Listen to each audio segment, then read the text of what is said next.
What is up, comic fans, and happy Sunday. That means this is at Week's End, the spoiler filled look back at this week in comics and more. But before we get into any of that, check this out.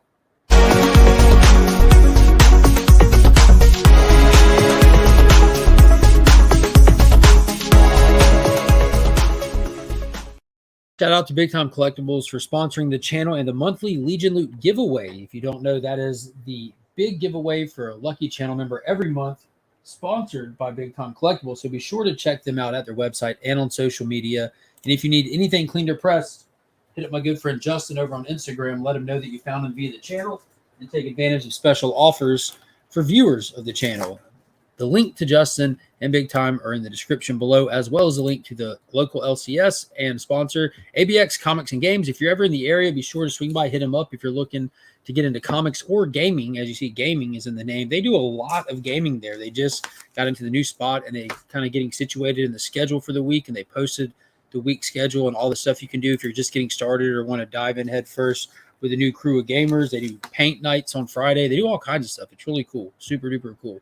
So let me bring in the co-hostess with the mostest, hailing all the way from the next sector over. We have Mr. Paul Cook. Hey, how's it going? Warning, whatever movie we're talking about this week, I haven't seen it. Haven't seen it, yeah. Yeah, luckily, there's not one this week. It's been a long run. Good. It has been. Yeah, that was that was something that's been fun to kind of make the routine. You know, when a big movie releases, we do a movie spoiler show, and we figured out we ain't ready for this summer. It was just nonstop, back to back, and it really just dominates the time slot. And now that it's busy season at work, I just can't stay with more still to come. We got Indy, we got Mission Impossible, we got all sorts of stuff still coming down the pike. Yeah, I'm very, very hesitant for Indy. I'm definitely going to watch it. I just want it to be good. You know what I mean? I think that a lot of the negativity that's surrounding it, I'm expecting it to be overblown negativity surrounding it. And I'm thinking I'm probably going to really enjoy it. That's what I'm assuming. I hope that they do him right for the final. Yeah, so from what I've seen too, like people that have seen it and have been able to rank them, they say it's not the original three, which it makes no sense to expect it to be. That's just crazy. Those movies were made decades ago. Why would it compare to the original three? That doesn't even make sense. Right. But it's better than Kingdom of the Crystal Skull. Everyone's this is way better than that. And if they're able to do that, I think we're in the good, because I'm going to tell you a secret. I enjoyed Kingdom of the Crystal Skull. I can see all the faults in it. Absolutely. I'm not here to debate the quality or merits of that film, but I enjoy it. Right. Yeah, I mean, I think and some movies are like that. I mean, there are some people who want everything to make total sense and everything, and I'm one of those people that, unless it's totally out of left field, but even if it is out of left field, it's you know what, you go in and you have that willing suspension of disbelief is what they call it, right? So, there are things that you expect to see in movies that just are not going to happen in real life. Yeah, he rode an atomic bomb in a refrigerator, so yeah. Wow. Little fly flying around that time of year. What else was coming out? Mission Impossible. That's a big one for me. I'm very excited for that. They had that announcement about that stunt that they keep advertising the film with, where Tom Cruise demanded that they do that. They filmed that stunt where he drives the motorcycle off the cliff. Off the cliff, yeah. Yeah, he demanded that they do it first before they shoot anything else. In the situation that he died, he doesn't want to have wasted anyone else's time and effort putting into the film. So he wanted to get that out of the way. Did that jump 6 times in one day. Really? Yeah. Wow. Pretty wild. Then Oppenheimer, speaking of Indiana Jones riding the nuclear bomb, Oppenheimer. I'm definitely going to aim to see that in IMAX. I say this, but God, it's a lot of movies to try to make it to. A lot. I think Oppenheimer, really the only way to see it at its best is to go see it in IMAX.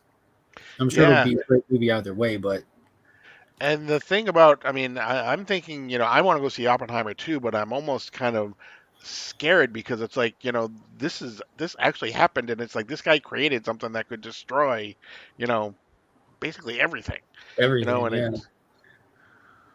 Well, that's something to think about while we go through the chat and say hello to people. Remember, at any minute, The world can be destroyed.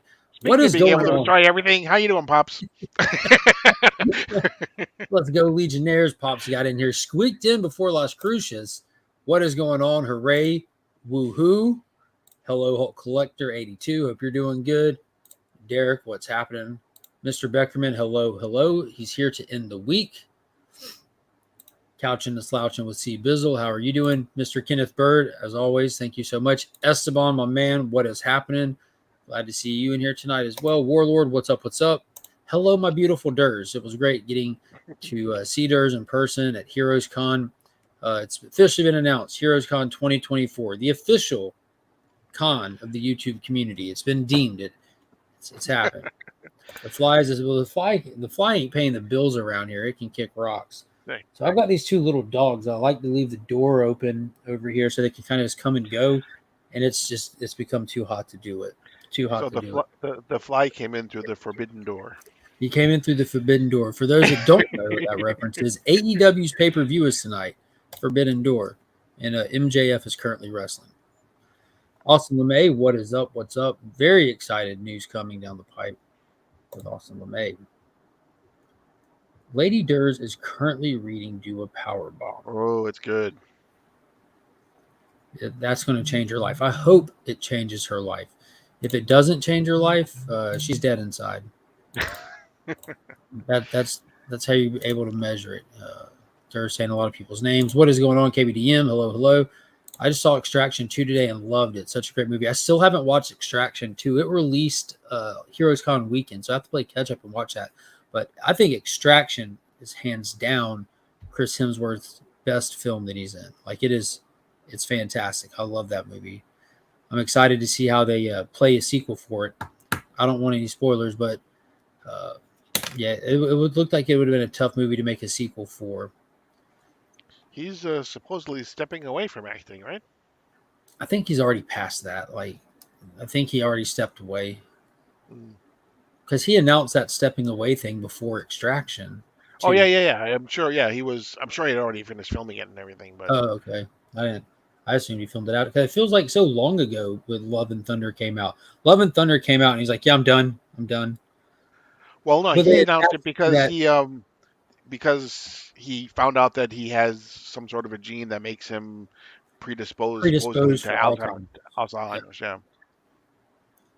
I'll 100% watch it. Not a question about that. Not a question. What is going on? DJ Links, apparently, he's in the building. DJ Links is in the building. He's been putting up some fantastically fun content. If you went to Heroes Con and you want to reminisce and live in the past, be sure to check out some of the stuff he posted. I can't keep up with when he posts what because YouTube demonetized him despite him having over 3,000 subscribers. So he just moved his stuff over to Patreon. So, of course, I've joined his Patreon. I think I was his first Patreon member. I have a good habit of being everyone's first member for the most part. But I watch some stuff over there, and I don't know when it loads up on YouTube anymore. But be sure to check out DJ over on Patreon. If you were supporting him here on YouTube, which I know we have a lot of crisscross viewers, if you were supporting DJ on YouTube and you haven't started supporting him on Patreon yet, go do it. It's the same thing. Nothing changes. You can even wait to watch the content when it comes on YouTube, but at least you're supporting that guy. You know, that support means light years.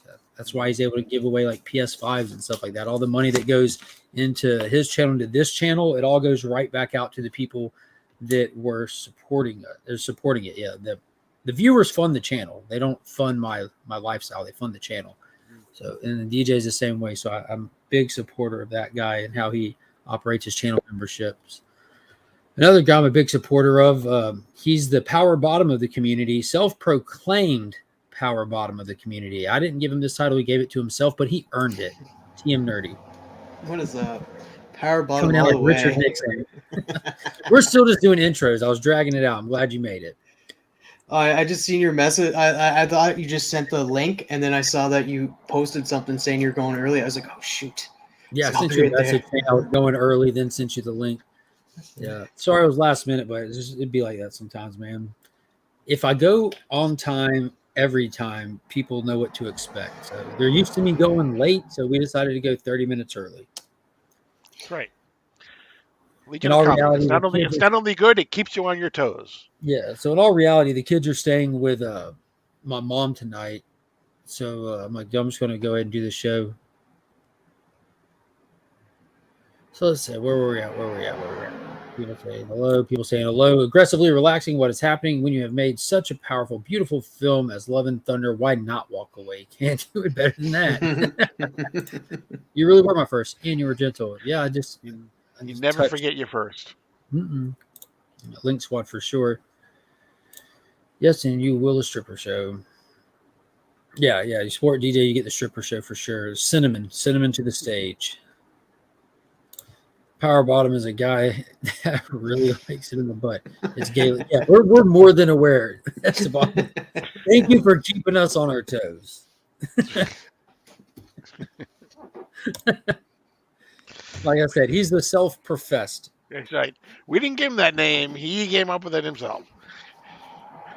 Yeah. But, real quick, talking about supporting channels and everything. Thank you so much to everybody that subscribed to the channel, that is a channel member and all that stuff. Next Sunday is the first Sunday of the month, so we'll be drawing for the Legion Loot winner for June, and I'm going to show off what you can win in the June Legion Loot box. Again, you hit that join button down below. Make sure you're joined in the Legion tier. There are 2 tiers, a supporter tier and then the Legion tier, but this is what's going to be in that box. We just had the Flash movie come out, so we have the Flashpoint trade paperback, Wonder Woman 800 with the first appearance of Trinity, Black Adam number 12. So there's some Jane goodness in there. That's the finale to that series. Hulk number 1 from Philip Kennedy Johnson. Got that gorgeous variant there. Then from Big Time Collectibles, who sponsor it, they send books that I add in here. We have Miles Morales Spider-Man, which is the first published Marvel cover from John Jang right there. So some Jang Gang goodness. We got some Miko Fire in Thor number 27 with that Silver Surfer. Homage. X-Men Unforgiven, the Virgin variant. That is awesome. Yeah, I don't have a clue what the story's about, but it looks like a Marvel versus vampires kind of thing. I don't know. I'm not sure who did this cover, but it's Spider-Man number 7, first appearance of Spider-Boy, the Big Time Collectibles exclusive, homaging Spider-Man 1. And Flash came out. Transformers also came out, so we have a Transformers 4-issue miniseries collecting the whole thing, so you can read that. We also have Miko Suion's Venom Lethal Protector number 1. Then I threw in Edge of Spider-Verse reprint, first appearance of Gwen Stacy, Spider-Gwen. So if you've never seen or read that, you have a chance to, since that movie came out. And then because Disney put out that atrocious documentary on Stan Lee not paying proper respect to history, we decided to throw the legal burning Jack the King Kirby piece in there. And then because it was Disney that's dumb, we got the Mando. Just to remind you, who forgot Jack Kirby? Disney did. Disney forgot Jack Kirby. And then throwing some extra books in there. It's keys time. Time to throw some keys in here. We have Night Thrasher number 1. Always got to represent the 90s. Something always has to sparkle in this box, or it's not a official Legion loot box. We got Night Thrasher number 1. Apparently, Esteban's husband's a big Night Thrasher fan. I thought that was great because there's actually numerous people that sounded off excited about that Night Thrasher. So I always just try to put a Beckerman Easter egg in everything I do in life, really, even with stuff that he's not even privy to. But I'm glad to see other people enjoy Night Thrasher. The hottest book of the month easily was Void Rivals number 1, kicking off the Energon universe at Image Comics. If you don't know what's going on with this book, you ought to. And this is your chance. Void Rivals number 1. That's the B cover. Great cover. This was a really fun story. And then going back into the Spider-Verse, we have Spider-Man 2099, issue number 1, the first appearance of Spider-Man 2099. Go figure. That's how that works. There was a preview for him in the ASM issue, but you don't see people calling all the Invincible previews that were in every book that month, the first appearance. So. And then for the slab, went with a 45-year-old little key here. Jack Kirby story. Jack Kirby and Mike Royer art. Jack Kirby and Frank Giacoa cover. From 1978, we have Machine Man issue number 1 in the high grade of 9.4. Nice. Yeah, I love Machine Man. Aaron Stack is awesome. Well, he will be, Esteban. You got to think positive, man. It'll happen. You'll get there. So yeah, that's all going in to one lucky winner, and we'll draw for that lucky winner the channel member of the month Legion loot pack there. So I'm terrible about advertising that box. So I'm trying to remember to do it. What is going on, Comic Cap Collectibles? How are you doing tonight? Night Thrasher. That's it. There it is. Yeah, I hope it's awesome. I try to put a little bit of everything in them so that there's a couple things for anybody, you know. That's a good question. It's a good question. I know, LOL. What is going on, Shop for Comics? Oh. All right, so it's a good night to talk comics. There's a few things newsworthy, and we mentioned them before the stream and I already forgot them all. Oh, yeah. San Diego Comic-Con Hall H, legendary hall for first announcements or upcoming stuff. Mm-hmm. Will be probably tumbleweeds this year, because two reasons. The writer's strike means that I think studios may be less firm on some release dates and things like that, on things that when things are going to come out, and more. Or may even have to cancel things. But more than that, there is a potential actors' strike, which is coming up. And so if that happens, there will be no one to put on the stage because the actors will all be on strike. So that's why already we've had Sony and Disney and Warner Brothers. HBO Max is supposed to be there, or just Max. Sorry, Max is supposed to be there, but they're just supposedly just going to focus on their animation. There are lots of studios that have said that they probably will not even be in attendance this year, or may just have a booth at rather than do anything in. Isn't this why James Gunn is trying to cast the new Superman and Lois and that, so he can have something to announce at San Diego Comic-Con? I don't know, maybe. I haven't made that connection, but that would be the place to do it. I'm hoping, I wouldn't mind getting I think it's not too far. San Diego is not too far. I think somebody was saying it's another. Oh, do you know when San Diego Comic-Con is? It's usually the third week in July, I believe. I think. Yeah, that's way too soon. I hope they don't try to rush anything with the Superman project. Well, he's been cast doing casting calls and that for the last little bit now. Ever since he finished the script. Yeah. July 20th. July 20th to the 23rd. Yeah. And that's what makes a good point. I was thinking this, if they're not overblowing the con with studios and actors and this and that, they might have room for comic books. That'd be pretty cool, right? Yeah. What if they had a comic book convention and did cosplay competitions and invited stores and vendors and stuff like that? That'd be dope. That's a good idea. I wonder if they thought of that before. That's just crazy talk. Yeah. They should do a throwback year. I mean, because Disney has the D23 event where they hold back their news to do stuff at their own event. They have the Star Wars Appreciation Day. All these companies are kind of creating their own thing so that they're not having to compete with other companies making announcements and stuff. You can kind of pick when you want to hit the news cycle. If other people don't have stuff being announced, I announce it. I get the news cycle for the week. Social media will be ours. Right, and I hope they bring back DC Fandom. I was going to say, what if they were to do something where the studios could actually save money, but what if Disney were to do their Star Wars or their whatever and stream it on Disney Plus, or Max were to do a Fandom and or Warner Brothers thing and stream it on Max. They Well, if they do it, don't worry, it'll be streaming, right? Yeah, exactly. Yeah, exactly. They tried to But shut us down. It they didn't could work. save money because they won't have to, rent out a hall somewhere or a convention. They could do it right from their studios, and they could just stream it, and they would just Yeah. think of what they could do. They could get people to sign, more people to sign up for Max because they want to see Fandom or whatever it happens to be. Mm-hmm. Yeah, I really enjoyed that. That was a fun little event that they did for those 2 years. It was really fun. So, in other news, I don't know if there was other news. It's pretty light week. Pretty light week. You were talking about, speaking of Disney, there's been an exit from the company, right? Yeah, another one of their executives has been exited. Much like Bob Chapek and Victoria Alonso, they weren't fired. One of them stepped away, one of them resigned, and this one exited.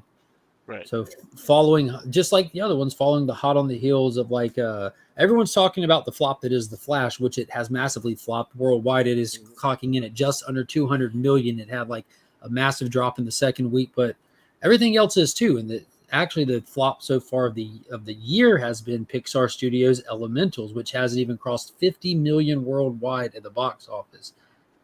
Hasn't even made 50 million worldwide at the box office. And hot on the heels of that, we had another Disney executive exited. Yeah, and my thing is, dude, we haven't really gotten bad movies. Like Little Mermaid, according to Disney, was deemed a failure. This doesn't mean they're bad movies. We're just talking purely financial right now, because a lot of people that are watched The Flash have loved it. Like his biggest critique is just the CGI, but fan scores high on it. Critic score is not bad on it. And people are legitimately liking it. People that went and saw The Little Mermaid liked it, said it was good. The God, what is her name? I just want to call her Halle Berry. It's is like it Halle Bailey or something? It's something close to Halle Berry. I think you're right. Halle Bailey. Yeah, but so when I went and watched, me and Finn went and watched Spider-Man, and Kyle and Monkey went and watched Little Mermaid at the same time, and they loved it. And I'm looking forward to watching it. I grew up with Little Mermaid and Aladdin. Those were kind of like the ones that we had in the clamshell in the house here. And I'm looking forward to seeing it. I'm sure it's fantastic, but people still aren't going to see it. They're not showing up to see it, and it bombed for Disney. It didn't bring in nearly as much as they wanted it to consider it a success. And then directly on the heels of that, they had like a multi-million-dollar disaster with Elementals, despite it probably being a solid movie. So they it's have the predictions now for the weekend are in, and it looks like it's going to be like 120 now worldwide. Elemental. Actually, I looked at it earlier today because I was talking to TM. He was asking me about something. And it was like at 45 million worldwide. Yeah. So in week number three, they're expecting it to pull up 60 million. That's 70 million. Spider-Man pulled back to number one again. Yeah, it's really the only thing that's got people talking. That word of mouth is make it or break it right now. There's too many things out there right now. People aren't going back and back and back to the theater to see it. It's going to be interesting to see how July fares. We have India's this coming week, right? Yeah, but I don't know if a lot of people are going to go see that, because like a lot of people that's seen early screeners weren't impressed. Yeah, I was telling Paul before you got here that I think the screeners might be hitting it a little bit low. The indie exists in a weird place for fandom, because like it's like I watched it as a kid, but like my parents watched it coming up, you know what I'm saying? So it's like it was really their generation's property that really hasn't like kept going. It popped back up for that one thing, but it's not Star Wars where it's just been going and going. Right. It's not Marvel or DC where it's been going in some form or fashion. So it's going to exist in a weird area where I think like its original big like target fandom probably isn't going to theaters to see stuff or not caring to race out to see it kind of thing. They'll watch it when they watch it. And younger people, especially like younger than myself, I don't think give a dang about it like at all. Right. And the other thing too is, it's going to be, it's going to do well probably in areas where it's raining, but it's for the 4th of July weekend, and people are going to be taking a 4-day weekend because they're going to take off that Monday, the 3rd. So they're going to take, Saturday, Sunday, Monday, Tuesday. I'm very aware. Yeah. My work schedule, the books at work definitely show that. Right. You're So, geared up for a it. lot of people will be away at beaches or at summer houses or whatever, and if it happens to rain, they might go see a movie. But other than that, it's all about the beaches and the cookouts and everything over the 4-day Crystal weekend. Skull ruined I don't think it ruined the indie franchise at all. The franchise itself is still strong for a franchise that doesn't have movies coming out. Like they still make toys and merchandise and it still sells and all that. But I mean, it's not a film franchise anymore. It was when 1, 2, and 3 were coming out, but just revisiting it like every 20 years and then 10 years. I mean, I don't know. That a lot of people didn't like Crystal Skull though, but indie's still ridiculously popular. This physical media still sells of it. It still exists on streaming services. Numerous streaming services pay to keep it on their platform. So indie himself is popular. It's just if you can make a new one hit, that's I don't know. But I'm glad that they're not letting Kingdom of the Crystal Skull be the final one. I think that they can. I think that even Disney could probably do better than that. So we'll see. What is going on, Steven C? Indy meets ET. Yeah, that was Kingdom of the Crystal Skull. And then ET did nothing. Just, we're gone. Sorry. You found us. Bye. Pointless. He just wanted to go home.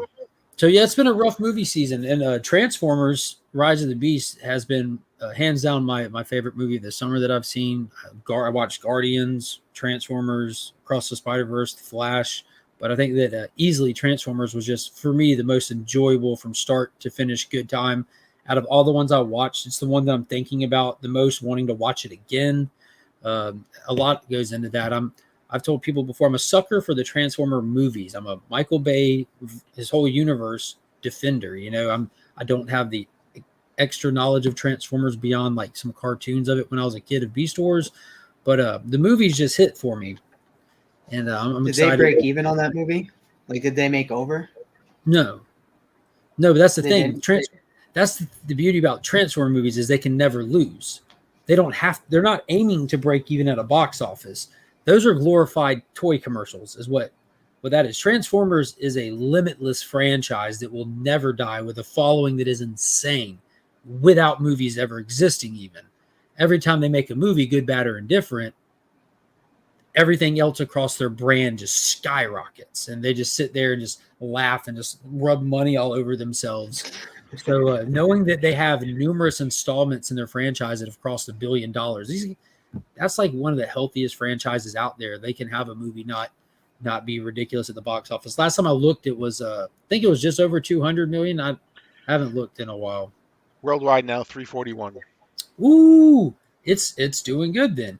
Depending on how much marketing they put into it, that's well over budget. But you have to double the budget typically for marketing. And then when you get into the bigger stuff like Disney properties, it's really weird. Like Disney is a very unique thing, like with actor contracts, and they actually have a higher theater gate than other companies do. Like Disney, it's a 50% cut. Like anything that you see Disney brings in at a box office, 50% of that is staying at the theaters. They have a very unique agreement with stuff. I mean, I'm sure those things get like contracted and debated, redone every so often, but they haven't announced anything since I found out like that there was approximately a 56% split at the gate for Disney at theaters, which is wild. So movies really have to perform. That's what people don't like take into consideration when they see the movie was $250 million to make. It made $700 at the box office. It was a huge success. No, actually that movie flopped because they had terrible marketing strategy. They overbloated the budget. They never count reshoots and stuff into the budget. Like the Flash budget is projected at $200 million. That's actually like a $500 million movie because of reshoots, because of extensions, because of extensive marketing. That movie was rough. They needed $1 billion movie with that. Yeah, it's sad because it's gonna probably end up being being talked about in the likes of like John Carter and the Lone Ranger and things like that, which is pretty sad. Yeah. Yo, and is the silver lining and all that for me is that Black Adam did better than it. Let's go JSA. Dude, that movie was so much better than it got credit for. Like people just aren't going to see it's the brand. People are just like, yeah, I'm not invested in it. They're just not invested in it. Esteban says the Transformers movie did die off for a bit after the third one, but I think they started reviving it because of the Bumblebee movie. Yeah.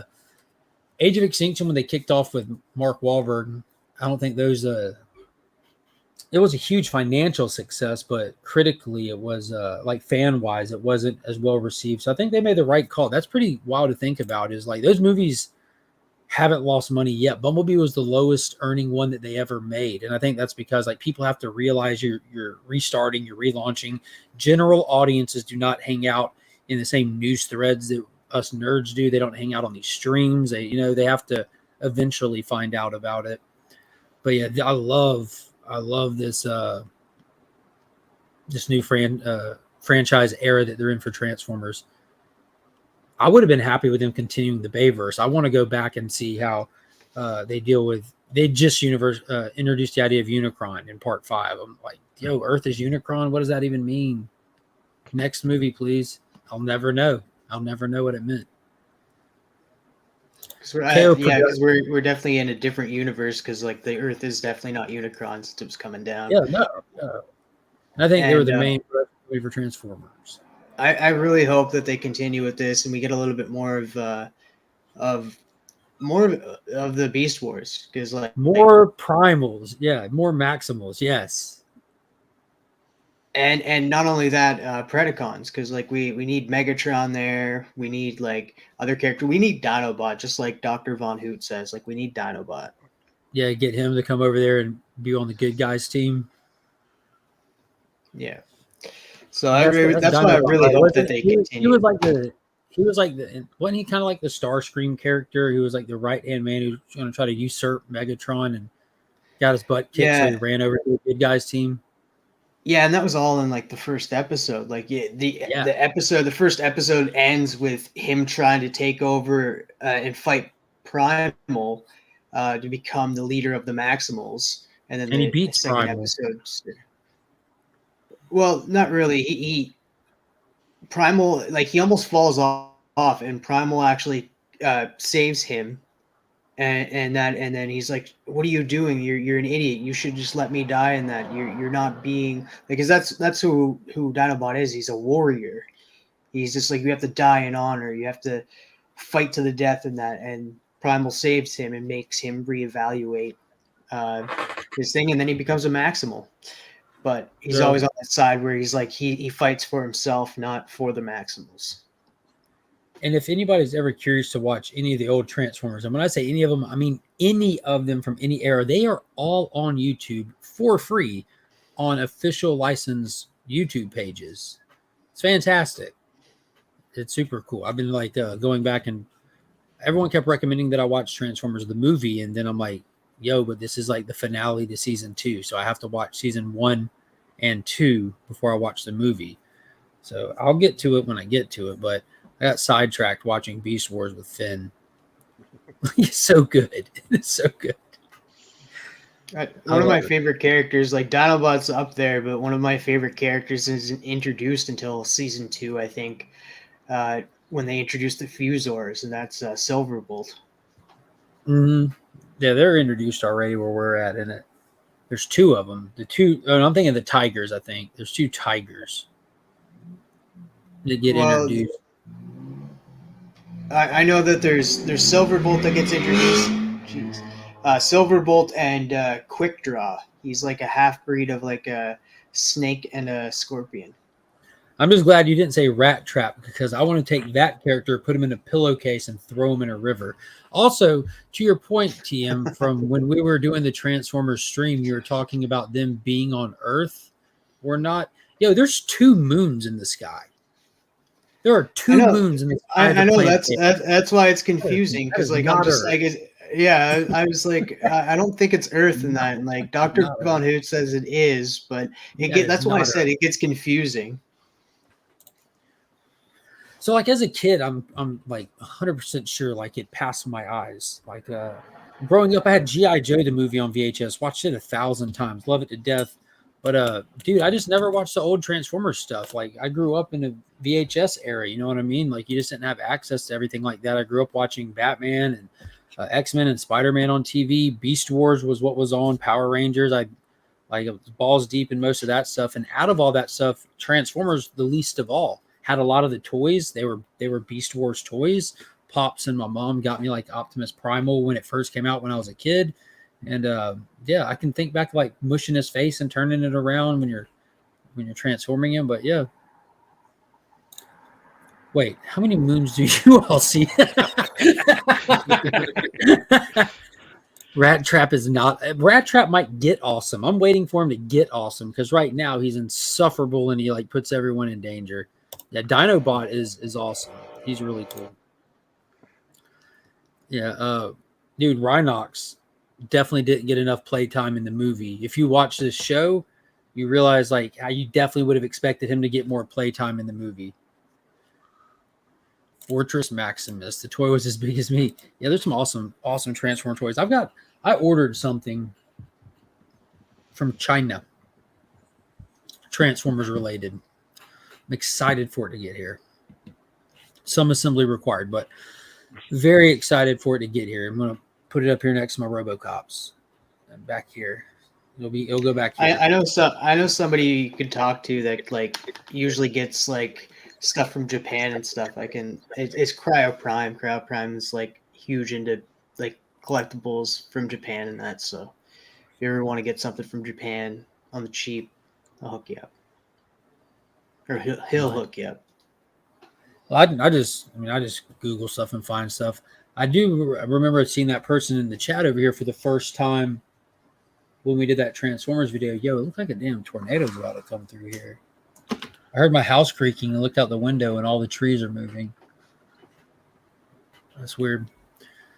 I read an article saying there are select Maximals and Predacons who were supposedly killed on the first world and won't be used in the sequel. Luckily, they didn't show us any of them die, so they can choose. Well, that makes sense because what's his name? Scourge had a Predacon symbol on his thing, so he's definitely killed a Predacon before. Yeah. And dude, the biggest thing for me is we haven't even gotten introduced to Megatron yet. Not the Predacon Megatron, not the OG Megatron. Like, I like the fact that they're saving Megatron to be, like, something big in this new era of movies. Like, when he shows up, it's gonna be big. Oh, there you go, F8. Atlanta had thunderstorms all day. We were supposed to have some storms tonight. There it is. Collector's inventory, what is happening? All right. So I'm not going to drag Paul with more Transformers talk because, as he said earlier, he hasn't seen it. I have seen Transformers. I know. My wife went outside to look at the trees moving. Yo, it's crazy. So, y'all want to start on some comic talk? Sure. We have 3 weeks worth of comics that we haven't talked about, and we're not going to tonight. We're going to stick with this week because there's enough to talk about that released this week. So and maybe one from last week. Since we're talking about Transformers, should we take them first? Let's take it second because I want to step out here real quick for a second. So hit Nightwing because I didn't read Nightwing, so I can add nothing to that conversation. I'll be right back. Did you read Nightwing, Travis? No, I only read one book. I didn't even read any books from last week either. Okay. If you guys have not been reading Nightwing, it is so good. Tom Taylor does a phenomenal job just about anything that he writes. But this particular issue, it was 30 pages, so it was an expanded issue, but it's done entirely from Nightwing's or Dick Grayson's point of view. So everything that you see is from his point of view. So the only time you see Nightwing is when Dick Grayson is actually looking into some sort of a reflection of himself. So it is really kind of cool. We have this.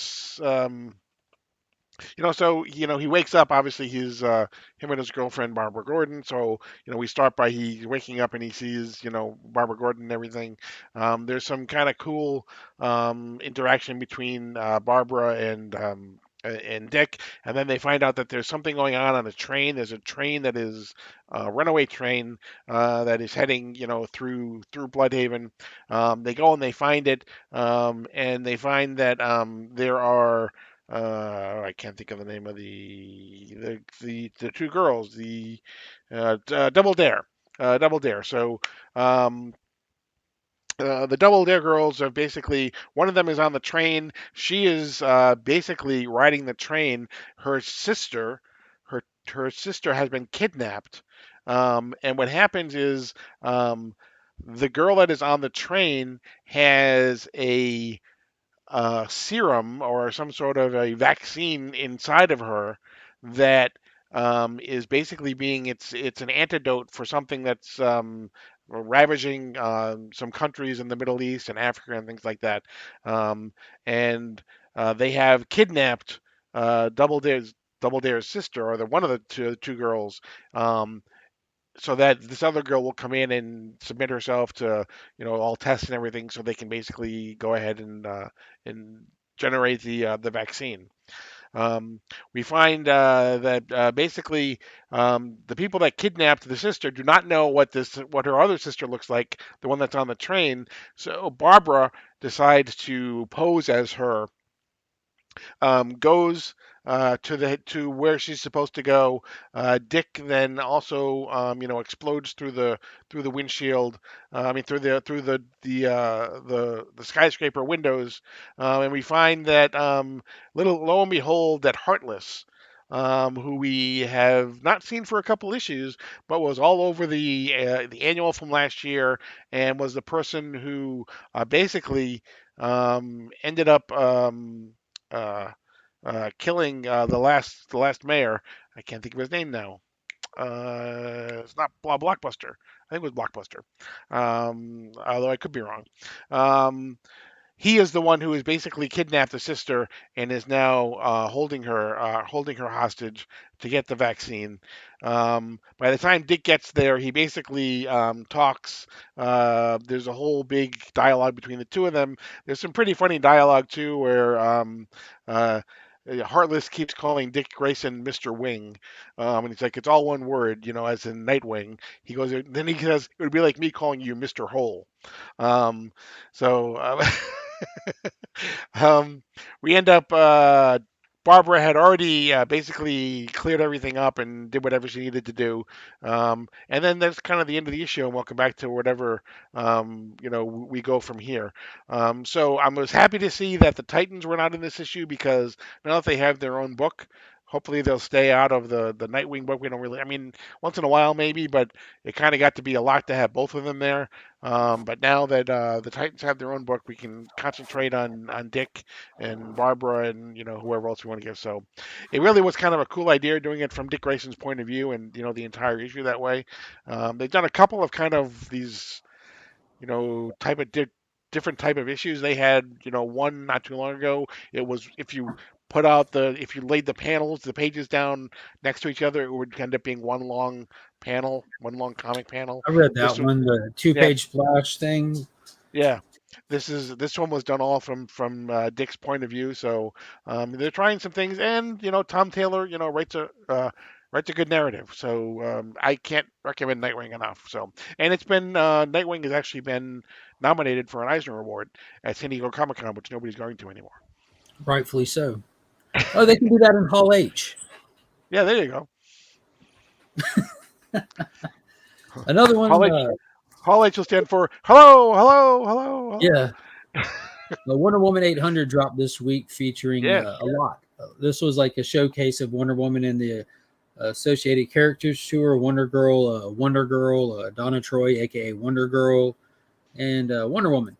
But most importantly, after getting through just like a really fun Wonder Woman story, was a look ahead at Tom King's run. You got like a little short story in the back that takes place in an undetermined time in the future, where you have grown up Damian Wayne, as well as John Kent Superman, meeting the brand new character that's been teased this whole time, Trinity, and you get a little bit of detail on her and some whodunit stuff and an idea of what's to come in the Tom King run, which looks fantastic. Paul and myself already recorded a deep dive going through the whole issue. It'll post on Sector 2815's channel tomorrow at 10 a.m. if you want to get the full scope and detail of the whole story over there. But I'm all in for Tom King's Wonder Woman, especially after reading that. That was great. Yeah, and I like the way that but Flash did this too, and the thing I like about it is it's not just a lot of times when they do these things with the new writers coming in, they just print like the first six pages of the new issue that's going to come out. These, obviously we haven't seen the new issues, but I'm assuming that these are in addition to what we'll see in the first issue, so it's not like we'll be reprints or whatever. Yeah, it's funny you say that too, because you remember how the Hulk annual, the finale for the Kate's era travesty. Will you lock that screen door too so it doesn't get blown open? We just had to go out and like get the umbrellas out and all that stuff and bring them in and all that. This is very windy, but that Kate's Hulk annual had the first tease of Philip Kennedy Johnson's Hulk stuff, and it said original material would be in it. And then everyone read it and like, oh, this must be a preview for number one. Having read number one, there is original material in that Hulk annual that was not in number one. You get the little intro with the people going down into the cave, but you the first time you see like the little shadowy group of monsters, that annual was not in issue one at all. So there was original Philip Kennedy Johnson material in Hulk annual, in case anybody was wanting to just check that out. Well, we hope you have a great night as well. What is going on, Joe? How are you doing today? I don't think you're late. We're early. Another one that I'd breeze through because I know like I'm probably one of one that care. Mighty Morphin Power Rangers. I cannot scream the praises of this book enough. If you're a Power Ranger fan, this is like the era that you've been waiting for. The book kind of went stale for a while, just beating the same drum. But Melissa Flores is absolutely crushing it. We have Zed and Rita on opposite sides. Rita's trying to bring Dark Spectre over. She's like almost to that point. She's turned the Green Ranger evil again. And it's going haywire right now. It's absolutely fantastic. Just a lot of cool stuff happening. But they're about to be hitting a huge event for the Rangers. It'll be the first event under this new writer's time on it. So I'm excited for it. They've been teasing the Dark Spectre getting here for like 2 years. And it's not like they're just being lazy with it. They're doing a proper roll in. It's like how Noel was brought in slowly. Like they let you know he exists and they don't tell you much about him. And they let you know later, but it's been awesome. Been awesome. Is Dan Morris still doing any Power Ranger stuff, or is he pretty much just not on the main body? Simona Di Giafelicia is doing the interiors, but Dan Mora does like random stuff for Power Rangers, for Boom in general. Like he did the TMNT Power Ranger Volume 1 and 2. Volume 2 just wrapped up not long ago. But he does good with Rangers. I don't think that's his specialty, to be honest with you. Like when you have stuff like the Foot Clan or the Putties, and you have all these characters that are the same design, and like it just gets lost in the sauce. It's just he was doing Once and Future. I liked him on that. Mm-hmm. Yeah. So another big hit for me this week, and I know none of y'all read it. I had to make the thumbnail, but Godzilla, Here There Be Dragons, issue number 1. This is actually a Kirkham cover. Yeah, Tyler Kirkham cover. I ordered the A cover. They were damaged because Diamond, you know how it goes. Inaki Miranda is on the interiors, the artist and co-writer of We Live. Inaki Miranda is also on the A cover. So I have another A cover coming to go into the PC. And this one will probably go into next month's Legion loot because it is a fantastic cover. But when I tell y'all that this was actually super surprising how good this was. I pick up like the current King Kong book. I wanted to grab this Godzilla book to kind of support Inaki and just have another monster book on the pool list. And it actually blew my mind how good it was. This is my read of the week, believe it or not. And it starts off with a pirate in a jail, and some of the Queen's men kind of ask him for his last words before they take him to the gallows. And he tells them he wants some rum, and he'll tell them where their treasure that they want to know is. And long story short, he's telling the tale of how these pirates made off with some treasure. They hit a storm, ran ashore on Monster Island, and got lost. And then some of the Queensmen that are lost kind of found their way there too. And he was on their ship. It's kind of just a fun pirate tale. But the way that they tell it, you just get so captivated because it's this guy sitting in jail before he's killed, like trying to drag out every word to save his own life, like to prolong his life. But the intro to Godzilla in it was super cool. I don't know. I'm just all on board for this. I hope the next issue is just as good. And Ava De La Cruz is doing the colors, which, if you know, that's pretty much Inaki Miranda's colorist. Like when you see Inaki Miranda, Ava De La Cruz is there a lot doing the colors. Highly suggest that one for the Monsterverse fans.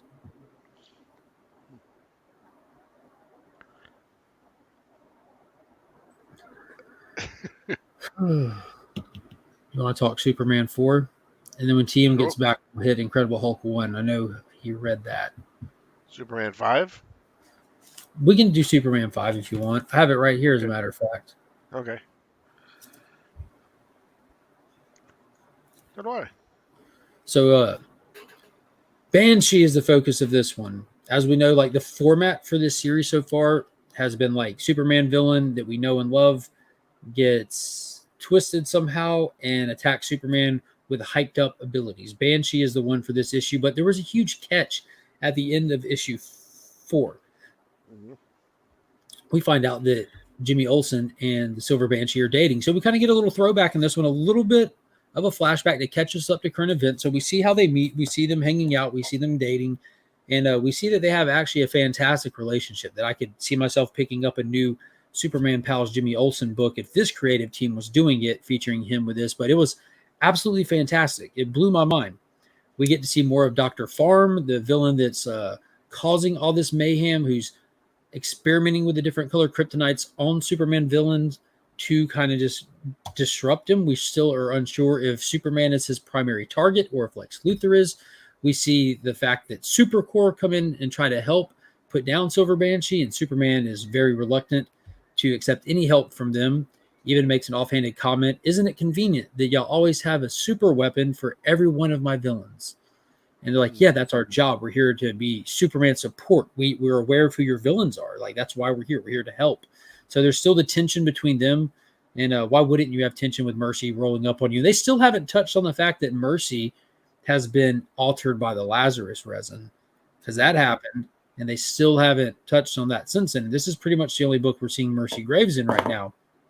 Artwork is fantastic. It's one of the most beautiful books I've seen come out in a monthly. It's next level. But they were able to shut her down, get her back to normal, and move on with things. Right. Again, some great writing from Josh Williamson. You know, he explains the relationship between Jimmy Olsen and Silver Banshee. At one point, Superman is fighting Silver Banshee, and Jimmy Olsen wants to come along, and he says no. And Jimmy Olsen says to Superman, "Tell me you wouldn't do anything you possibly could for someone that you love." You Enough know. said. Yep. And so at that point, Superman decides to take Jimmy with him. We then find out, that one of the things that they were doing by enhancing these villains is they were actually trying to impact Superman as well. And so with Silver Banshee's enhanced, screams or whatever, or Banshees, they basically it got so loud or so shrill that it actually affected his super hearing. So now he only has regular hearing because of what happened. And that comes into play because at the end of the issue, we find that while Superman and Lois and Silver Banshee and Jimmy are on a double date, where Superman clearly states that this is, he doesn't know exactly, he's feeling a little bit off kilter because he can only hear what's going on right around him. He can't hear everything like he normally does, which is an inopportune to have that happen because we find Lex in jail, who is supposedly being brought to a cafeteria, but instead is being stabbed multiple times, He and got we end the okey-doked by the issue. inmates and the guards. Right, exactly. We end It's the not one of issue my with moves. Lex basically in the fetal position, trying to talk to Superman as he has been throughout the whole 5 issues, saying, save me. And then we get the nice, you'll have to wait 2 months to see this play Yeah. out. So a couple things. First off, that same thing that happened to Lex happened to Foggy Nelson. He never recovered. Right. Green Lantern, Paul and myself touched on how it was a smooth transition into Night Terrors and kind of got me excited all over again for Night Terrors because I kind of fell off the bandwagon knowing it's disrupting our monthly title so heavily. But I got back on the bandwagon a little bit with Green Lantern. And then this happened. This nail biter cliffhanger issue in a phenomenal single issue Superman here. And then they tell us we have to wait more than 2 months before we return to our regular scheduled broadcast. Mhm. So maybe this is Lex just getting affected by the Night Terrors. Maybe he actually got stabbed. I don't know. I hope Right. it's a Night Terror thing and we don't have to wait. Right. It actually will probably be 1 month because it says it's going to be continued in the Superman annual, which is in August. So, but the other thing that they mentioned, we get the first mention of something called Project Chained as well, which I'm thinking is going to have something to do with Doomsday, because there's a Doomsday special that's supposed to come out. We have the Superman annual, and then the following month we have a Doomsday, an Action Comics Doomsday special. So, I mean, I could be totally wrong, but I'm gonna guess it may have something to do with Doomsday. You could be totally right too. We'll have to wait and see. I was thinking Bizarro, just knowing that they're experimenting with Bizarro. Mm-hmm. And we had the famous Superman Unchained story. Yep. So I was thinking Superman Could be. Chained must be Bizarro, but that's a good call too. Maybe they're just forcing Mark to read all of Night Terrors. Dude, I am forced. Paul's forcing me. DC's not even doing it. Paul's doing it. You're welcome. Yeah. To see me suffer through all of Night Terrors, I'm sure some of it's going to be fantastic, but to watch me suffer through all of it, be sure to check out DC Comics Deep Dive, post every Monday on Sector 2815. TM, are you ready? TM did something. He this community power bottom popped his first cherry this week on Incredible Hulk. Brand new issue 1 by Philip Kennedy Johnson, art by Nick Klein. What did you think, TM? Take us through your feelings, your thoughts, your emotional journey through this first Age of Monsters issue. I absolutely loved it. What caught me by surprise was how great the freaking art is. Yeah. And getting introduced to these creatures, these monsters, and that it was a lot darker than I thought it was going to be. Like, I didn't think that a Hulk book would be like this. It never really interested me to pick up a book, like a Hulk book, and read a Hulk book. But like everybody was like saying how great this was, so I was like, you know what, might as well just give it a try. The worst I could do is like not like it. So, we've already dealt with all of that. I absolutely loved it. So I absolutely freaking love this story, and that like these creatures are new to the story. Like they haven't been in, like I know you said earlier that they were introduced in the annual, like kind of like the creatures that are taking over the bodies. Yeah. I think they're really cool. I like how they're shaping, and that now throughout this story we got apparently before Bruce Banner was able to keep the Hulk inside, keep him trapped inside of his mind, and now throughout him trying to run away from his past. I don't know how he's like running physically away from the Hulk, but can you explain that a little bit to me? Yeah, I can go into some context on this. So a little bit of back context is needed. Immortal Hulk 50 issue run, Al Ewing, phenomenal run, legendary run. If you've never read any Hulk in your life, only read Immortal Hulk. Read those 50 issues. Hands down, amazing. What we learned in that, what they did was, how do they come back to life? Why do they die and come back? Like characters die and come back all the time, but they gave us a solid reason why Gamma mutates do. Because there's not just Hulk. There's She-Hulk. There's Harpy. There's Doc Samson. There's Red Hulk. A-Bomb. Rick Jones, like the leader. There's numerous characters affected by gamma radiation. They come back to life. Essentially, the Gamma mutates have their own hell, the place below all. And there is a door that they're able to come back through, back to the land of the living. And that door is called the Green Door. In issue 50 of Immortal Hulk, they successfully shut it down because they needed to, because of the hell that was being let loose because of it being open. Following that door being shut down, we got Starship Hulk bullshit. It was such a bad concept. The story was so horrible that even in this Hulk issue 1, that's why Hulk is mad at Banner. Even Hulk didn't like that run. He even disliked those 14 issues. So, in terms of running away from the Hulk, he's not necessarily trying to run away, like separate himself. He's just trying to stay moving so no one gets hurt. Like he's just always on the move. Like as soon as he felt mildly agitated, he's like, I've got to get out of here ASAP. He ran for the woods, and when he woke up, he saw that he didn't make it fast enough and destroyed that whole place. So he's just knowing that it's like a psychological battle at all times with Banner and the Hulk. Sometimes they work in more harmony than others. We just went through that Cates era where he had him just locked away in his psyche. So the Hulk is actively fighting for control over the body. You know, we have times where he's just the rampaging Hulk or the savage Hulk, where Banner's tucked away back there somewhere and he's just hulked out, you know. So it's like the Hulk is longing for that mode, and Banner's fighting to not let it happen. So any little slip of feeling the Hulk coming is like one step closer to it happening. And which was dope. I thought it was awesome that even the Hulk is pissed off about Donny Cates' story. Yeah, I would be too. I am, as a matter of fact. You drugged me for a year. It was and so a half. bad that he didn't even get to finish it, right? He ended up Ryan Otley had to finish it, right? Yeah, Otley did the last 3 issues, and the first issue Otley wrote was the single worst written comic book in all of history. But I don't think Otley's necessarily to blame, like picking up the pieces and running. But Otley's second issue he did was fantastic. It was so good. It was so fun. And then the finale was just dumpster fire.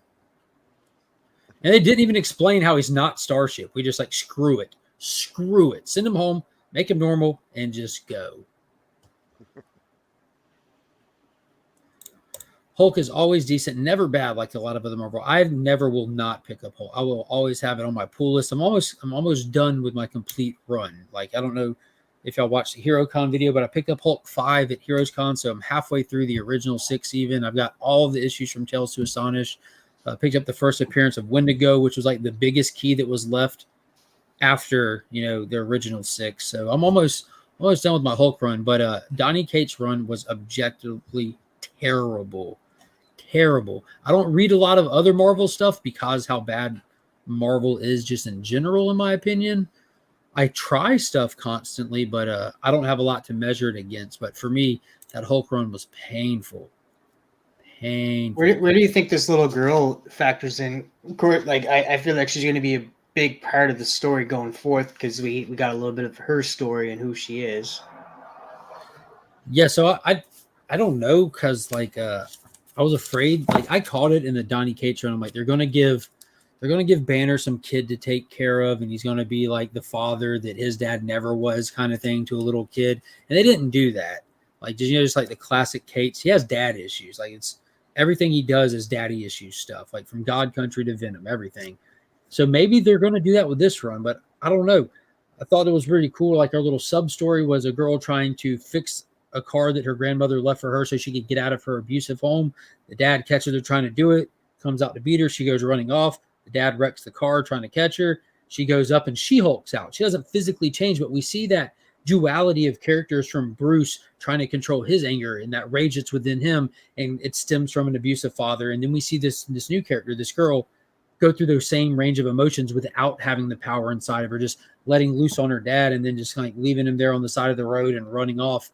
And that's where the creatures, that's something important to touch on. Now that the Green Door is closed, all these other monsters that exist on this planet, and also it looks like beyond this realm, there's like a monster deity that they're teasing, are coming out to play. Now that the Green Door is closed, they have a shot at taking over in whatever aspect they want to take over. Now that the Hulk is not immortal and infinite, they should make their play.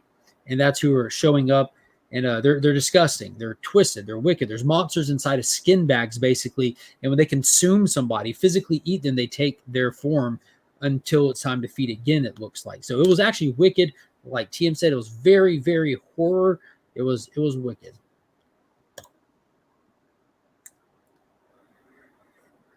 I didn't like Immortal Hulk, and that's probably because I like Peter David or Greg Pak's Incredible Hulk series more.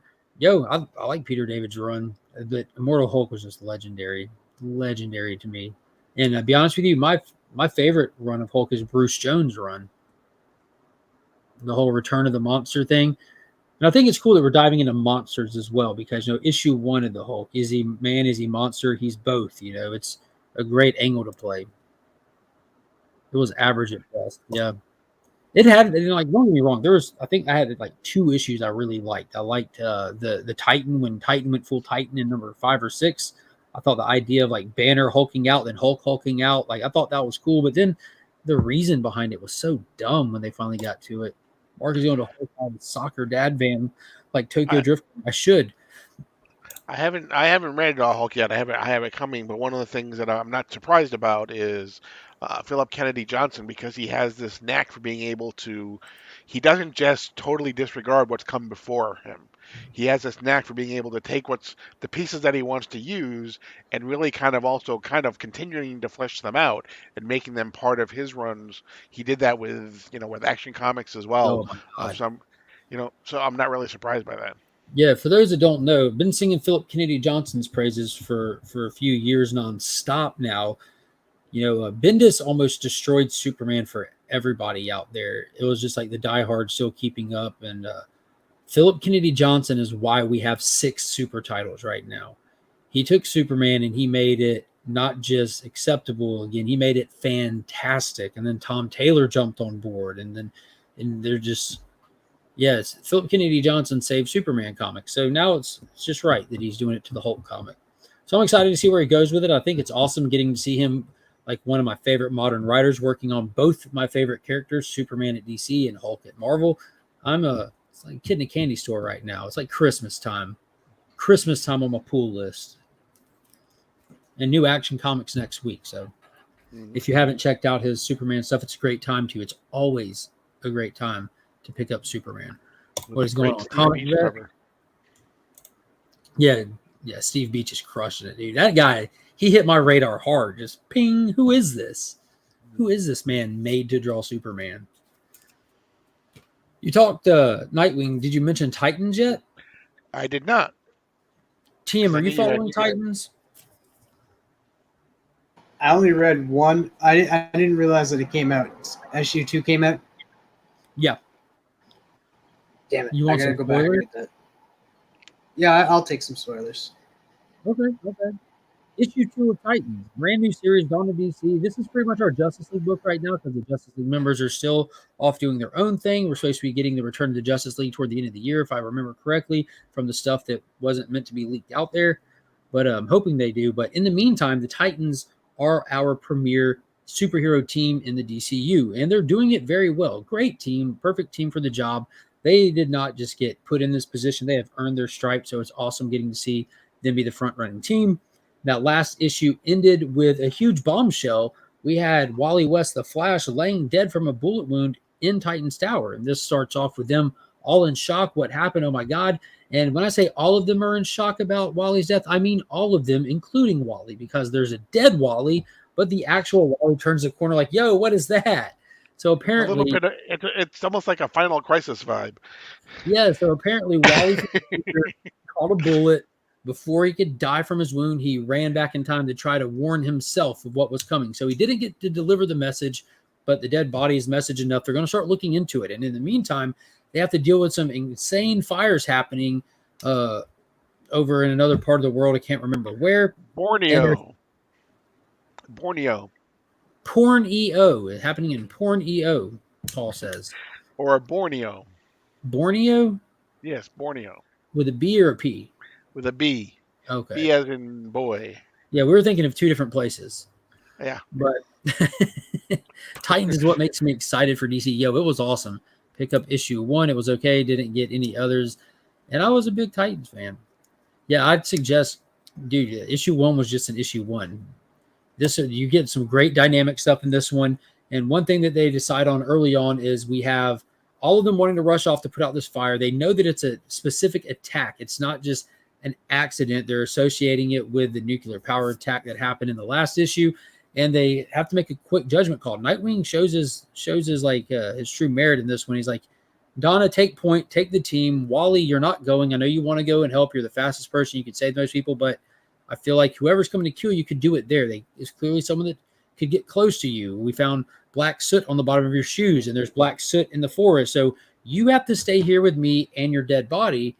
And we're going to start working on this. They can handle that. So Cyborg, Raven, Beast Boy, Donna Troy at lead, they go out. You get to see them use their abilities in fantastic, imaginable, common sense type ways. Like you have Cyborg opening boom tubes to water sources, Raven doing the same thing, Beast Boy trying to communicate and move animals to get them to safety. It was a great issue watching the team work as a team, some standard superhero stuff. It was like, yo, this feels like wholesome. Like while these animals are dying in the forest, just ignore that. The book was wholesome. Like it felt really good. Yes, and so when they come back, they're still investigating, what's happening with Wally and Dick. But then there's this quick scene Yeah. that has Donna basically talking to Starfire, saying, "Hey, do we need to talk about what happened on the when we were out there, about me taking the lead?" And Starfire says basically, "No, you did a great job. It's like I'll follow you wherever you want to go." I like she's Um, like, we're adults. yeah. We don't have time to squabble about who's on point or who's not. You did a good job. That's what matters. Right. And so then, as they're talking, they find they see something on television, which is the return of Brother Blood. Only he's not Brother Blood anymore. It's not the Church of Blood; is the Church of Eternity, and he's now Brother Eternity. And he basically he gets asked some very pointed questions about their pasts, and he's very honest about how terrible things were in the past, and some of the things that they did. And so he's not Brother Blood anymore. And so he says one of the things that he's really happy about is the fact that in the past, the Titans basically had to come and take down the Church of Blood, but now he has a Titan who is on his team, who is working with him, and we see from the first issue we now see Tempest, who is now supposedly working with Brother Eternity, and the last the very last line of the issue is, "Oh, what the actual hell." Yeah. Yeah, it was a pretty funny segment too, because they were on television, on the news. He's in like Right. a suit. I'm like, yo, this is like some Heaven's Gate BS right here. Like, and he's straightforward. He's like, yeah, I'm selling an afterlife, but before you die, like this world is doomed, whether it be apocalypse evasion, just this or that or the other. We have the technology. Let's get out of here. So of course I'm going to ask my congregation to fund it because I don't have the money to do it, but I'm straightforward with you. Hey, you want to donate to get the hell out of here? So I'm sure he has some kind of like moon base with a pool of blood somewhere in it. Right. He's up to his old tricks. Exactly. And he was again, he's like the guy keeps throwing out. It's like, oh, so you're a religion you've rebranded, and he's like, tell me a religion that hasn't rebranded itself. Yeah, that was a good one. Yeah. Speaking of which, the Southern Baptist Convention just met this past week. Yeah, Yeah. over 20,000 people in attendance. Mhm. So yeah, so we will find out where this is all going with Tempest and Brother Eternity and everything, and we'll continue the mystery behind the dead Wally West and see where that goes. So yeah, again another Tom Taylor title, doing a phenomenal job. Yeah, he's doing really, really good. I hope that they don't overstretch this guy. I don't think they will. He's done with Dark Knights of Steel. It's got one more issue, and he's obviously Right. done with it at this point. But yeah, we'll see. We'll see what he's got going on from here. The last book that I have on this week's weed was Danny Ketch Ghost Rider #2. I said I don't read a lot of Marvel, but I try. I try to read as much as they'll allow me to. But Ghost Rider is a title I always pick up when it drops. And this Danny Ketch one was one of those retro titles. I've been loving all of those that they've done so far. They're always miniseries, but this was a good one. We have some guy sending like his middleman out to power up Danny's villains and come attack him. It's kind of the same thing that's happening in Superman, but it's still fun. You have Danny and you have Johnny Blaze, half Ghost Rider like he was in the 90s, kind of doing his thing. And cool fight in here. The villain that gets powered up in this one is Blackout. If you saw the second Nicolas Cage movie, he was in that as one of the main villains. And you get some cool action scenes. You get Caretaker in this, Sam Elliott's character, kind of warning Danny that something's off, something's coming. And yeah, you see some of the monstrous villains a little bit in it. Like it almost looks like a demon at the head of a table who's just sitting there eating his help while he's ordering his middleman, his accountant, to go out and start rabble rousing Danny and everything. So a piece of the medallion that's on Danny's bike that helps give him his powers, a piece of that medallion apparently had broken off many years ago, and these people have it. They're using it. And we haven't seen how they're using it yet, but it's tied into what they're doing and why they're coming for him. So I'm assuming they want the rest of the medallion. If you like Ghost Rider, this is definitely a good one. And I haven't read it yet, but the finale to Black Adam dropped this week, so I'll probably be talking that next week. It's the final rounding off the fourth cover that John Jang did in the series. Mm-hmm. So fantastic cover. Should be a big battle between Malik and Teth Adam in this final issue. I'm excited to read it.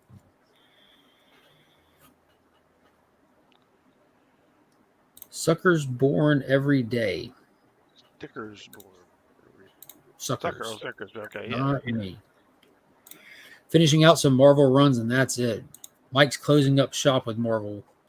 That's what it sounds like. But Yeah, he made a Yeah, post y'all- about it earlier. I don't blame him. I do not blame him. Like I said, I'm always going to pick up Hulk. If anything, if it gets to the point where it's just unbearable, it'll still just get put into the PC. And I won't read it, but I can't imagine not reading it. But I know my image pool list is about to be getting bigger by at least 4 titles. I'm going headfirst into the Energon universe. We didn't talk about that yet. Well, this is the segue, Paul. Wow, you are so good. For those that don't know, which I don't think there's anybody because we are late on this, but we did want to touch on it. The Energon universe is a brand new universe at Image Comics. Robert Kirkman introduced it in this first issue of his brand new book, Void Rivals. That's the A cover, and I got a B cover there. There's also a B cover included in this month's Legion loot, which I showed off the whole Legion loot at the beginning of the show. There's also a video that comes out tomorrow that'll be spotlighting all of it and the details and what have yous. But what is the Energon universe? It is it's Transformers and G.I. Joe are now owned by Image Comics. They're going to be publishing both of which, and they're going to be tying them into other properties that they own in a shared universe called the Energon universe. Which fantastic name, by the way. Like, great name. I'm so excited for it. So this hit me like right at the right time. Flying high from watching the movie.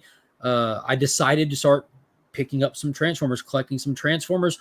I bought Transformers #1 at Joe Fest 2 weekends ago, and then that week the Energon universe stuff drops. Like we knew that they were bringing over Transformers, and then after it gets here, they announce the specifics with. What's his name? Larry Hannah is going to be doing G.I. Joe still. Right. Continuing the original numbering with 301. Yeah, so Image is bringing it over. They're at issue number 301 will be the first big issue for Image with Larry Hama. They have Joshua Williamson, who's going to prime architect at DC, is going to be doing a G.I. Joe series called Duke that comes out in December, I believe, and a G.I. Joe series called Cobra Commander that comes out in January. But the biggest news and what everyone's waiting for is what are they going to do with Transformers? Yo, they got Daniel Warren Johnson writing and drawing Transformers taking off in October. So I'm like, what better time to jump in than right now? And on top of all of that, Image come September will be sold on Tuesdays with my DC books. Mm-hmm. So Image has jumped ship with Diamond. They've moved over to Lunar, bringing all kinds of people with them, brand new titles. Like, yo, it's going to be fantastic. Right, and we don't even know. We're still actually learning in the Energon universe, too, because at the very end, you see a Transformer who's only there for like 3 or 4 panels, and then he takes off. Yeah. Right.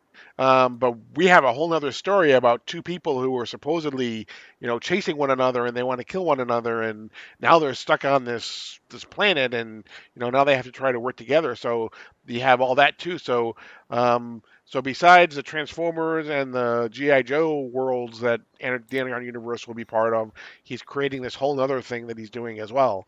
So it's kind of like the third part almost, I think, probably of the Energon universe.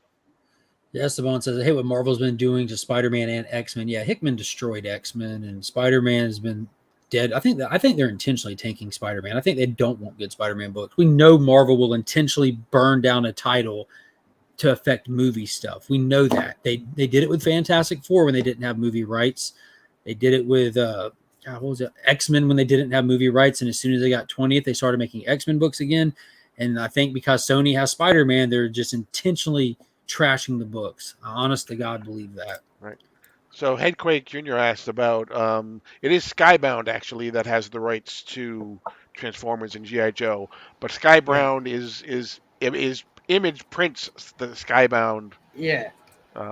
So what it is Image, unlike Marvel and DC, all the comics are owned by the creators. So all the creators have their own publisher, like it's sub-publisher on it. So Robert Kirkman's is called Skybound. So any book that is his that belongs to him is printed through Image under Skybound. Right. Yep. Yeah, it's all the partners and stuff, like, because like even with like their Shadow line, which is Jim Valentino's line, and like certain books are done by that company. It's not done by him, but it's under his imprint at Image, and that we had like what's his name had Top Cow. The Geiger universe. Yeah, Jeff Geiger- Johns and Barry Frank yeah. have the Geiger universe under Top Cow. It's Ghost Or something, right? Mad Ghost. I'm sorry, Mad Ghost. Mad Ghost, yeah, Mad Ghost. Wildstorm for the longest time was printed. Yeah, Jim Lee's was Wildstorm, printed Jim by Lee. Image, and then it came to DC. Rob Liefeld's was Extreme. Mm-hmm. Mm-hmm. That's why I always say like Image is considered will always be an indie comic publisher to me, because like people can up and like sell their properties to whoever they want. Yeah, look what Jim Lee did. Yeah, Got him. Got him. Hit him with the okie doke. Right. Like record companies, Eminem Shady was under Aftermath. Exactly. Yeah, so that's pretty much going to wrap it up for me tonight. But Void Rivals was a great read, by the way. Like outside of the Energon stuff being brought in, it was Enemy Mine, Dennis Quaid's Enemy Mine. Two warring characters crash land on the same barren planet, and they're fighting each other for a minute till they realize we can fight each other to the death, or we can try to work together to repair at least one of these ships so we don't both die out here. And we get some of the rivalry between the two races and how it's like a crime to even speak to each other and all kinds of stuff. But they're working on one of the ships, scrapping parts from the two of them to make one functioning one, and it goes bad. It blows up. So they decided we have to salvage around and see if we can find anything. And they found a defunct old spaceship. It looks like an airplane just crashed, half buried. It has mold on it and all kinds of stuff. They're like, yo, let's try to scrap some stuff off this. I never expect to find it here. The first thing that they do is try to put some juice to it, try to jumpstart it. It fires right up and immediately transform into Jetfire. Pretty much looks at himself, realizes the condition he's in, must have been here for eons. Cybertron. And then he takes off. Like, yo, just leaves them there, like on red. I'm like, yeah, that was insane. That was such a cool moment. So in that wasn't even the end of the book. That's what the best part was. They did that halfway through. Like, what? So the two characters are now marooned there some more, and they're kind of squabbling back and forth and getting along, not getting along, just being different. You know, they're different from each other. That's the main thing you have to take away. They hate each other because they're different. They eventually take off their helmets and realize that they're the opposite of different. They look like they came from the exact same parents almost. Like they're the same race. It was a cool little twist. It took Enemy Mine and turned it on its head at the end. Because in Enemy Mine, they definitely were different. And nobody's had an asexual baby yet either, which was very weird. In Enemy Mine. It happened.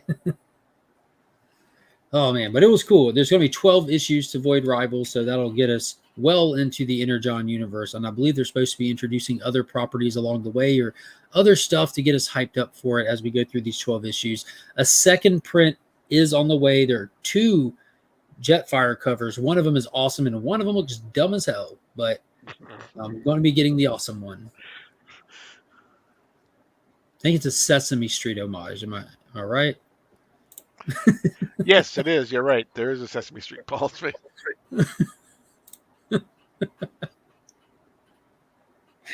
Anyways, y'all got anything else y'all want to hit on tonight? I think I'm good. I just want to say Lex Luthor was in this most recent episode of.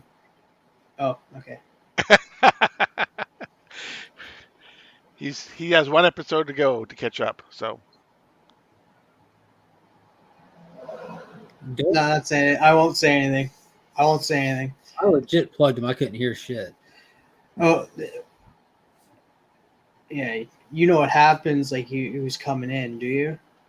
Yeah, I heard what you said. I know Lex is here now. I was going to plug before you said anything else. You want to muff it? No, well, no, it's all good. I just wanted to say I absolutely love this actor. Like he played Abraham on The Walking Dead, and he was one of my favorite characters. Everybody was like all upset that Glenn died in The Walking Dead. I was upset that Abraham died. So I absolutely love this actor, and I feel like he did a great standing up. This is a different type of Lex we've never seen, so I'm excited for you to watch it.